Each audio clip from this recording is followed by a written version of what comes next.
एक professor class ले रहे थे। क्लास के सभी छात्र बड़ी ही रुचि से उनके लेक्चर को सुन रहे थे। उनके पूछे गए सवालों के जवाब दे रहे थे, लेकिन उन छात्रों के बीच कक्षा में एक छात्र ऐसा भी था जो चुपचाप और गुमसुम बैठा हुआ था।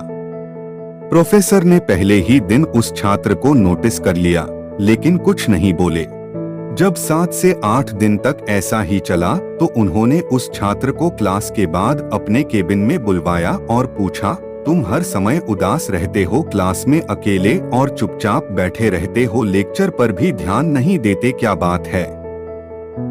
कुछ परेशानी है क्या? वो छात्र कुछ हिचकिचाते हुए बोला, मेरे अतीत में कुछ ऐसा हुआ है जिसकी वजह से मैं परेशान रहता हूँ, समझ नहीं आता क्या करूँ। प्रोफेसर भले व्यक्ति थे। उन्होंने उस छात्र को शाम को अपने घर पर बुलवाया।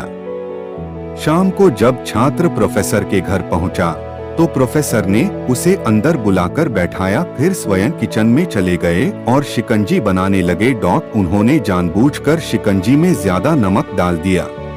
फिर किचन से बाहर आकर शिकंजी का गिलास छात्र को देकर कहा, ये लो शिकंजी पियो। छात्र ने गिलास हाथ में लेकर जैसे ही एक घूंट लिया, अधिक नमक के स्वाद के कारण उसका मुंह अजीब सा बन गया। यह देख प्रोफेसर ने पूछा, क्या हुआ, शिकंजी पसंद नहीं आई? नहीं सर, ऐसी बात नहीं है, बस शिकंजी में नमक थोड़ा ज्यादा है, छात्र बोला। अरे अब तो ये बेकार हो गया, लाओ गिलास मुझे दो, मैं इसे फेंक देता हूँ। प्रोफेसर ने छात्र से गिलास लेने के लिए अपना हाथ बढ़ाया, लेकिन छात्र ने मना करते हुए कहा, नहीं सर, बस नमक ही तो ज्यादा है, थोड़ी चीनी और मिलाएंगे तो स्वाद ठीक हो जाएगा।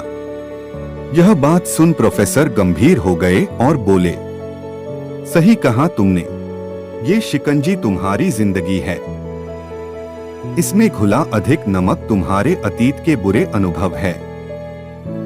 जैसे नमक को शिकंजी से बाहर नहीं निकाल सकते, वैसे ही उन बुरे अनुभवों को भी जीवन से अलग नहीं कर सकते।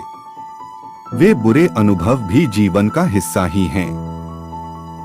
लेकिन जिस तरह हम चीनी घोलकर शिकंजी का स्वाद बदल सकते हैं, वैसे ही बुरे अनुभवों को भूलने के लिए जीवन में मिठास तो घोलनी पड़ेगी ना। इसलिए मैं चाहता हूं कि तुम अब अपने जीवन में मिठास घोलो।